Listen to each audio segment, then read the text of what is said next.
This has got to be a joke. Why is this here? My favorite houseplant was placed next to the TV. Hidden between the leaves was unmistakably a surveillance camera. Even though it's small, they would be able to clearly see what's happening here. I was deeply terrified to realize that such a thing had been set up without my knowledge. I quickly told my husband, who looked surprised for a moment before falling into thought. Then he gave me a sly smile and said, "Well, then it's our turn to strike back." As a result of his countermeasure, an unexpected person was revealed. My name is Stephanie Bonvalot, 27 years old, and I'm a regular employee at a pharmaceutical company.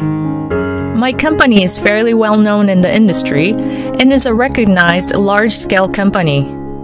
They treat their employees well, and the benefits are incomparably solid compared to others.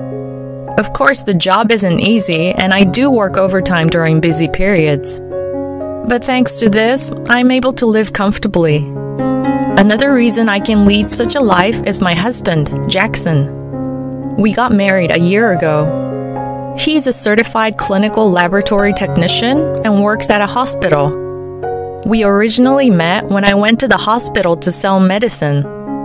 I never thought we would become a married couple when we first met, but now, thanks to him, we're leading a happy married life. When I got home from work that day, I could smell a pleasant smell from the back of the room. When I opened the door to the living room, there was my husband wearing my apron and cooking dinner. "Oh, hi babe, welcome back." "I'm home." "Wait, isn't that my apron?" "I couldn't find mine, so I borrowed it. Dinner will be ready soon." "Aw, thank you. You must be tired too, honey." "Not at all. It's just a quick stew, and let's make spaghetti with the leftover stew tomorrow." "Sounds good. I think I can get home a little earlier tomorrow, so I'll pick up some spaghetti on the way back." While both of us are busy, thanks to his support, I can live each day without pushing myself too hard. I can only be grateful to him for willingly taking the lead in household chores without a word of complaint. To an outsider, my married life might seem perfectly smooth. However, there was one issue that bothered me. It was my mother-in-law, Cynthia. She dotes on her only son, Jackson, and has apparently spoiled him to an extreme extent. According to my husband, she has never scolded him. Moreover, if he had a fight with a friend or brought a girlfriend home, Cynthia would be furious. She would not only confront the people involved, but she would also badmouth and drive away any girlfriends she deemed unsuitable for her son. As a result, his social relationships weren't great, and he even contemplated running away from home when he was in middle school. After that, he studied hard in high school and entered a challenging national university in a rural area.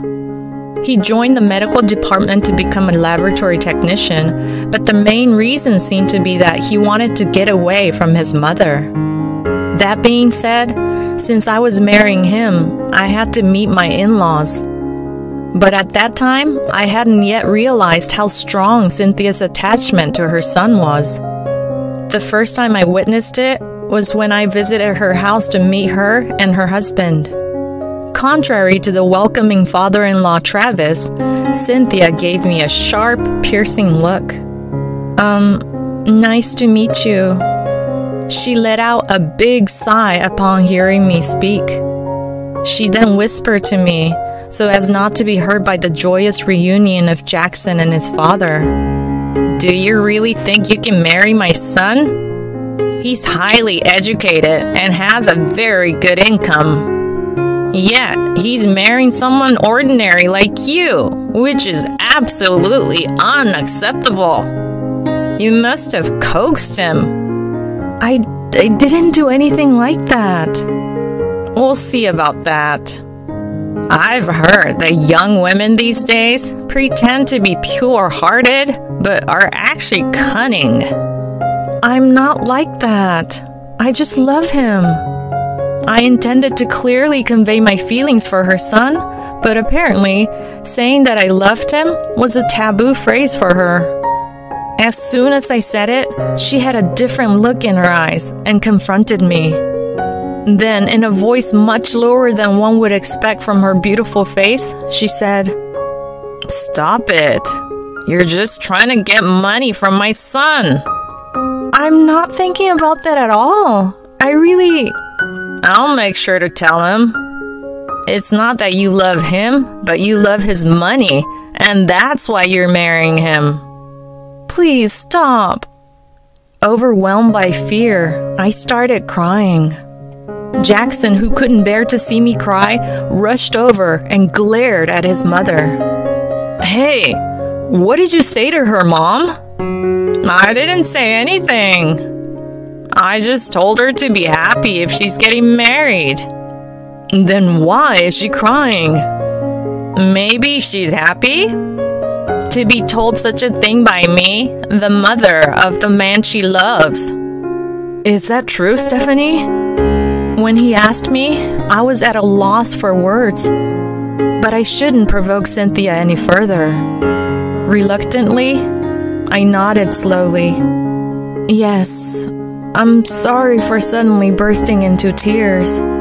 "Are you really okay?" "Yeah, I'm fine, thank you." "If you say so." He looked worried, but there was no way I could tell him the truth. No matter how badly he thinks of his mother, as an outsider, I can't criticize my mother-in-law. Besides, I wanted to settle this as peacefully as possible. If I don't tell him about it here, she won't harass me any further. I had convinced myself of that. Our house and my in-laws' house are about a 30-minute drive apart. At the beginning of our marriage, Cynthia suggested that we live with them, but Jackson firmly refused. We would have preferred to live even farther away from his parents' house, but considering the commute to work, any greater distance would be inconvenient. Well, we should be okay if we're this far apart. But this was just the beginning. I suppose it's because we ignored her warnings and got married anyway. Cynthia started visiting our house on a regular basis. Weekdays, weekends, it didn't matter. Whenever she felt like it, she would come over and use the spare key under the doormat to let herself in. No matter how many times we talked to her, she didn't stop, which even Jackson was furious about. When we stopped leaving a spare key under the doormat, she started to make a scene in front of our house. "Open up! I know you're in there! Why won't you let me in when your family is here?" Her shouting echoed, and people from the neighborhood started to peek out. We were worried that if this continued, someone might call the police. So we always ended up opening the front door. Moreover, recently, for some reason, she started coming over when I was alone. Just the other day, she came over when Jackson happened to be away on a business trip. She rang the doorbell repeatedly, and reluctantly, I opened the front door, only for her to yell at me with a puzzled expression. "Hey, how long are you gonna keep me waiting?" "I'm sorry, I was just vacuuming." "I don't want to hear any excuses. Let me in right now." "Yes, come on in." Pushing past me, she stomped into the house. Once inside, she sighed heavily and wore an annoyed expression. "Hey, I told you last time too, didn't I? If you're gonna work, at least make sure you do the chores properly." "Yes, so I've been doing my best not to skimp on housework, as you said." What are you talking about? Look over there. There's hair on the floor." "What?" When I stared at the floor, sure enough, there was a piece of gray hair. But no matter how I looked at it, it was obviously hers. Even though it was her hair, she acted as if my cleaning wasn't up to par. I was astounded by this. The stupid hair, isn't that yours? Why do I have to put up with such false accusations? Without considering my feelings, she seated herself on the sofa and began to relax, operating the latest TV and household appliances as if she was familiar with them. In this space, without Jackson, all I could do was endure. Then one day, I had come home from work earlier than my husband and started cleaning a bit before preparing dinner. I didn't have much time, so I quickly cleaned parts that I usually don't pay much attention to, like the TV stand. That's when I saw it. This has got to be a joke! Why is this here? My favorite houseplant was placed next to the TV. Hidden between the leaves was unmistakably a surveillance camera. I tried to calm my pounding heart. Why is there a surveillance camera in our house? Even though it's small, they would be able to clearly see what's happening here. I quickly took out my smartphone and Googled the installed camera. The small camera seemed to be a cheap one. The camera apparently didn't have a recording function. It required a specific app to be installed on a smartphone and would only work when the app was open. It was designed so that a light on the side of the camera would blink while the app was active. I quickly checked, and the light wasn't blinking at the moment. This means that whoever had installed the camera didn't know I had discovered it yet. When Jackson came home, he was taken aback to find me sitting at the entrance. "What's going on, honey? Why are you sitting here?" "It's bad. You need to know something." "What? What is it?" "There's a surveillance camera installed in our living room." "Seriously?" He slowly nodded, and then he seemed to be deep in thought. Eventually, he quietly asked, "Do you have anyone in mind?" "Well, I thought so. There's only one person I can think of. It's my mom, isn't it?" His words made me flustered, because I had also suspected that Cynthia was the one who had installed the camera. Unless someone picked the lock, they couldn't get into the house. The only person other than us who frequently comes in and out of this house is her. She must have installed the camera while I was briefly away. That's why she only comes when Jackson is not here. And that's how she knew how to operate the brand new electronics we had just bought. She must have been spying on our daily life. There's no other explanation. At that moment, an indescribable disgust welled up inside me. The idea of being watched in my daily life was unbearably creepy. This is going too far, even if she didn't like me. No matter how much she dotes on her son, this is unforgivable. Tears welled up in my eyes out of frustration. My husband gently hugged me and whispered, "I'm sorry." It was right after that. He smiled cunningly. A somewhat mischievous smile appeared on his face. "All right. Well, then it's our turn to strike back." "Strike back? But how?" "If the surveillance camera doesn't work properly, she'll get anxious and come to fix it, right? We'll get her then." "But she always comes when I'm alone." "That's why we need to make it look like you're alone." I didn't understand what he meant, and when I asked him, he confidently replied, "I'll pretend to go out right in front of the camera." Ah, I see.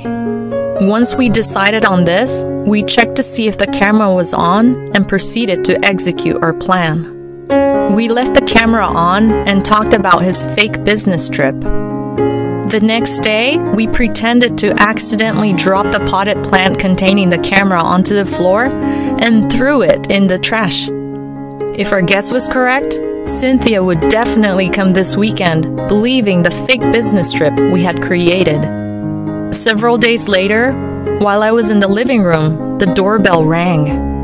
I asked Jackson to wait in the bedroom and hurried to the front door. As expected, Cynthia was at the door when I opened it. I tried to act as normal as possible to not let her notice my unease and invited her into the house.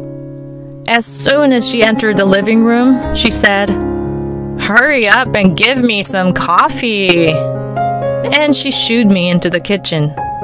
The kitchen is in the same room as the living room, but it is set back a bit, so I couldn't see what was happening in the living room. I said all right and headed to the kitchen, then immediately sent a message to Jackson. At that moment, he emerged from the bedroom and peeked into the living room. I also pretended to make coffee while discreetly keeping an eye on Cynthia in the living room. She looked around nervously, searching for the potted plant. Then she pulled out the same camera from her pocket and set it up so that it was hidden in the shadow of the pot. "Let's get her now." Just as I jumped out, the door to the living room was flung open. A red-faced Jackson yelled at Cynthia, "What the hell are you doing, Mom?" "Jackson? Why are you here? Aren't you supposed to be on your business trip from today?"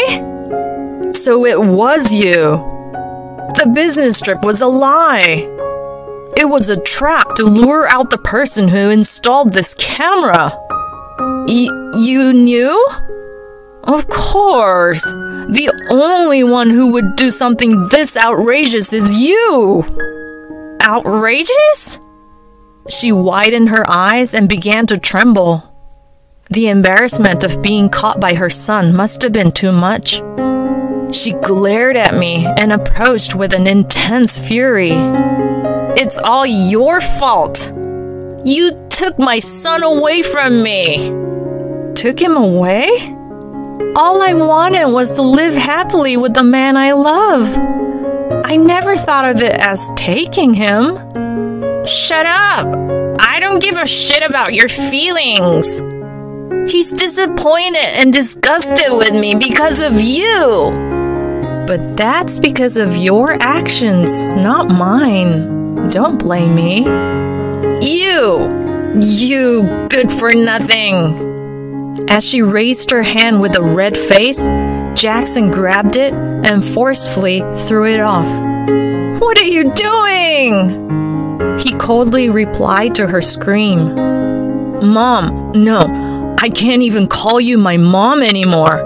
Enough is enough. If you lay a hand on my precious wife, be prepared for the consequences." "What are you saying?" "I've been patient so far, but I've reached my limit. I'm embarrassed to have a mother as outrageous as you. I no longer consider you my mother anymore." At his words, Cynthia's eyes widened in shock. He continued mercilessly towards her, who likely didn't understand the situation. "There's no way I can consider a lowlife like you as my mother. How can you hurt the person your son chose and be okay with it? I will never forgive you. And I will never acknowledge you as my mother, no matter what." Wait! Please wait, Jackson. Get out. Leave this house right now and never show your face again. At his words, she began to tremble. Eventually, she fled the house, seemingly on the brink of tears. Afterward, he told the whole event to his father, Travis. Travis seemed to have been completely unaware, even thinking that Cynthia and I were getting along well. Upon learning everything, Travis was furious.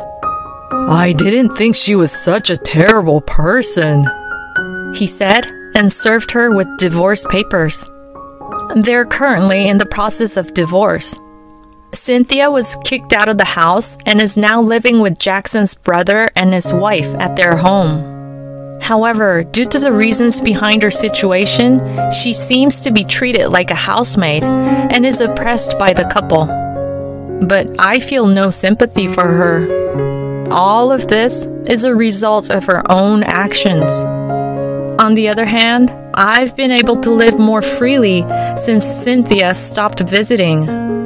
My relationship with Jackson is good, and every day is very happy. With the stress of my mother-in-law gone, we were able to get pregnant. I want to continue to build a happy home with my husband and our forthcoming child.